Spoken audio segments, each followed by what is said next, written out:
দুই শালিক ধারাবাহিকে এখানে আঁখি কোথায় গেল এটা নিয়ে কিন্তু সবাই তোমরা চিন্তা করছো। আঁখিকে তো সেদিন ঝিলিক আর পিয়ারকে মিলে মেরে ফেলেছে, আর তারপর থেকে আঁখির কিন্তু কোনো দেখা নেই। এদিকে দেবা কিন্তু পাগলের মতো খুঁজে বেড়াচ্ছে তার আঁখিকে। আর ওদিকে অনিমেষ রায় মানে আঁখির আসল বাবাও কিন্তু আঁখিকে খুঁজে বের করার অনেক চেষ্টা করছে, কিন্তু কোথাও আঁখিকে খুঁজে পাওয়া যাচ্ছে না।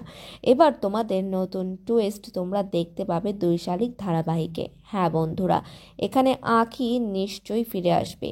আঁখি এবার নতুন রূপে সকলের সামনে চলে আসবে। আর আঁখি কিন্তু এবার অনেক জ্বালাময়ী হয়ে অগ্নিমূর্তি ধারণ করে পিয়ারকের বাড়িতে প্রবেশ করবে। আর সেখানে কিন্তু আঁখি তার সাথে হওয়া অন্যায়ের প্রতিবাদ করবে এবং তার সাথে হওয়া এই হত্যাকাণ্ডের প্রতিশোধ নেবে। তো তোমরা কতটুকু এক্সাইটেড আঁখির এই নতুন রূপ দেখার জন্য কমেন্ট করে অবশ্যই জানাও। আর আমাদের চ্যানেলটিকে সাবস্ক্রাইব করে আমাদের সঙ্গেই থাকো নতুন নতুন আপডেটের জন্য।